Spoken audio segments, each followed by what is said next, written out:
NC State, Pitt, and Virginia Tech are going to have to get it done, but still, that's a very interesting place to be as a conference. We close things out at 133 pounds. Micky Phillippi against Kai Orine. You see Phillippi holding up the 7 fingers. That might be his favorite number. I don't know, but the 7 stands for that's his 7th year of college. This is a guy that you wrestled as a kid. Yeah, so it was way back in junior high. But, if you look at Micky Phillippi over the years against NC State has not beaten him. He has just had the Wolfpack's number for a long time. And if you're Kai Orine, you're in a really good spot here. You've got nothing to lose. Sure. The dual meet's locked up. This is a guy that you haven't been able to figure out for a long time. And what better way to do it whenever there's no pressure for you to really win this match? You can afford to maybe take some more risks. And Phillippi's one of those guys that he's really comfortable in those close matches. He's done a really good job, though, I will say, this year of getting to that 2-on-1 tie and creating some offense from there. In years past, that's been his Achilles heel. Is like, can you get a takedown against those best guys? And with how good he is on top and how good he is defensively, like for a guy like that, you just need one. You need one attack that can threaten somebody. And what you're going to see technically from him throughout this match is he's going to have like a glue lock on the Kai's wrist, and he's going to look to create a 2-on-1. And what I mean by that is he's going to have one hand on the wrist, he's going to have one hand up by the armpit and isolate one of Orine's arms. And where he likes to score from that then is to kind of bring it back down to the mat and use his long legs to kind of wrap around Orine's body. It's not a very orthodox folk-style technique, but he just uses his strengths here, and here he's getting to that 2-on-1 position. He's going to look to try to get Orine back down to the mat and try to spin behind to his left side. He beat Orine by a 4-1 decision last year. You see Orine, the NCAA qualifier. Pat Popolizio saying that Kai continues to wrestle better and better as the year goes along, and they feel like he's starting to peak at the right time. It's another one of those guys, I think, like Trombley, you get adjusted to weight class. He's a pretty big 133-pounder, and his wrestling is so predicated on his explosiveness and his athletic ability that, on those times when you've got a tough cutter, you're not feeling it, that's got disaster written all over it for those explosive guys. And so Kai, I think you see as the year goes on, gets more used to the weight cut, more used to getting his body down to a lower weight. I think you can see his ability after a 2-hour weigh-in at the ACCs, his ability after a 2-hour weigh-in at NCAAs. I think he could be more dangerous there than a traditional 1-hour dual meet. And there you see just Phillippi going back to his bread and butter. He's got 2-on-1, and he's isolating that entire right arm of Orine. And although it doesn't look like he's doing a whole lot, he's in an offensive position. He's not going to get hit for stalling there. And he's just wasting just so much time of this match there, where Orine is really good from space, really good with those blast doubles and getting angles. And the more time that Phillippi's in contact with Orine, the less time Orine has to do anything to use his athletic ability in this match. So Phillippi, as we said, in his 7th year in college, he was really one of the first guys to jump on board with Coach Gavin back when he was at Virginia as an assistant. Spent 1 year there and then followed him to Pitt in year 7, 4 times an NCAA qualifier. I mean, he is a veteran. And one of the few guys in college, he actually, last summer, July 2nd, 2022, married his high school sweetheart, Marissa. So he is in his 7th year in college. He's married, very mature. And he is a top 10 wrestler looking for not just an All-American, but a podium finish. Yeah, you got to give him credit. It's a Pittsburgh guy, goes to UVA, isn't the right fit for him, goes to Pittsburgh, follows Gavin there, and has just been one of those guys for them that has just held up the program. One thing that everybody talks about is he doesn't have an All-American finish. He's had so many top wins, but where's the payoff in March? And it doesn't need to be said, to a guy like that. That drives him. And I think you've seen an improvement in his offense. I think he's more willing to push the pace a little bit more and developing that 2-on-1 tie to get to some offensive positions. I think it's just been those finishes in March where, yeah, losing those close matches, it helps so much if you can get a takedown, and that's kind of what has burned him. And he has the ability to get big wins. That's been proven. He's beaten guys like Dayton Fix. He's had close matches with just about everybody in that division. It just hasn't been able to break through at the national tournament. That's always on the back of your mind with a guy like that that's always ranked in the top 10. Yeah.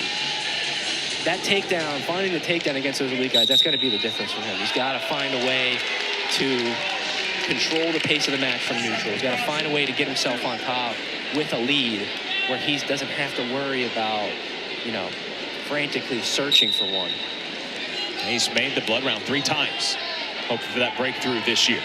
It's a heartbreaking round. It really is. It's just like not being able to go through like 3 times that can either really break somebody or it can motivate them to get something that they've, you know, a lot of people say they can't do. And I think that's the mindset of Phillippi. You know, seatbelt. He's got to get his one here. He does. Pretty impressive ability there for Orine to ride. You see right now where we're at. Okay, Orine's got 1:05 of riding time. Does that mean a whole lot in the grand scheme of things? I think so, because when it comes to this third period, Orine has choice. If he doesn't feel confident in his ability to get off bottom against just this leech of Phillippi on top, he can go neutral, which I think that's the way to go, because if you go down, all right, you know your riding time point's going to go away. You're not, against a guy like Phillippi, you're not going to get out in 4.9 seconds. Sure. So you essentially are going to be in a time match regardless. And I just think, Orine, where do you trust yourself? It just puts a little more pressure there. Yeah. Do you trust yourself in neutral, or do you trust yourself in getting out against a guy that's one of the best guys in top in the country? I think you go neutral, all right? And I think you keep attacking, because you've got, if you think about it, you've got 4 minutes to get a takedown. You know, you've got this 2 minutes in the third period, and if nothing scores, you're going into overtime 1-1. And then you've got another, 2 minutes of sudden victory. So I think this is a right call. Very strategic second period by Orine to get that riding time over a minute. Yeah. Didn't look putting in that work early really is going to potentially pay big dividends late. Yeah, and he doesn't have to, be overly aggressive in this third period. You don't want to be here. This isn't where you want to be, but you don't have to worry about giving up a stall call, because you have been taking some shots and forcing the offensive action. Phillippi hasn't made any offensive attempts. And there, Orine's on the first clean shot of the bout. Phillippi's going to look to get weight down, put some pressure on that lock. And you can't ever count out his ability to roll through then. Orine's got to get his weight back, get that foot up. And it's just Phillippi got a lot of weight on that lock and just kept going down, down, down. And just whenever you've got a leg up in the air and somebody's pulling you down, you don't realize how much that is taxing on just like your back strength. And you kind of saw Orine kind of, concede that position there. I think it's just 'cause it's so tiring to hold on to a leg like that.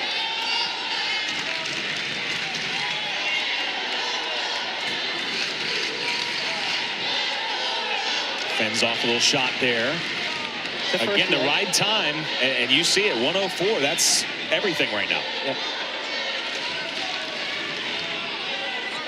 The strategy heading into this match for Orine, you either got to get a takedown, or you have to get riding time and be able to pick neutral in the third. And he was able to get that riding time, and now we're going into sudden victory.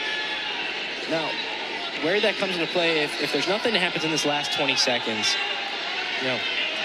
Phillippi has the clear advantage if we ever have to go to tiebreakers, because his ability to ride on top is just, you can't go unnoticed. So if you're Orine, you got to make it happen from neutral.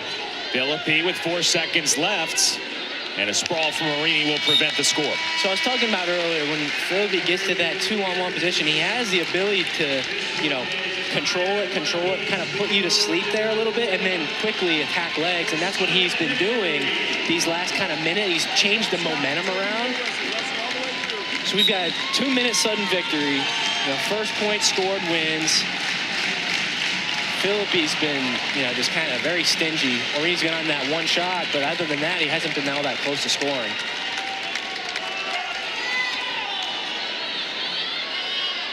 This is our 4th OT bout of the night.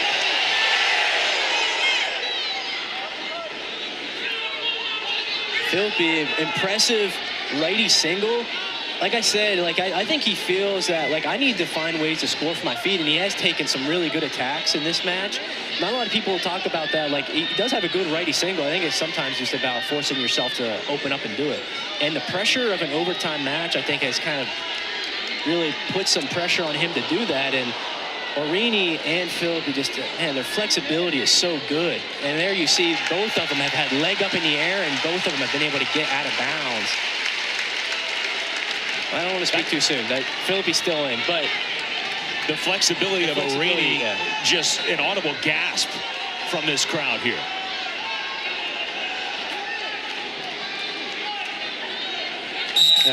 So, 2 very similar sequences. Both guys have been able to get leg up. You create this long, kind of drawn out, try to attempt to finish, and it does wear you out.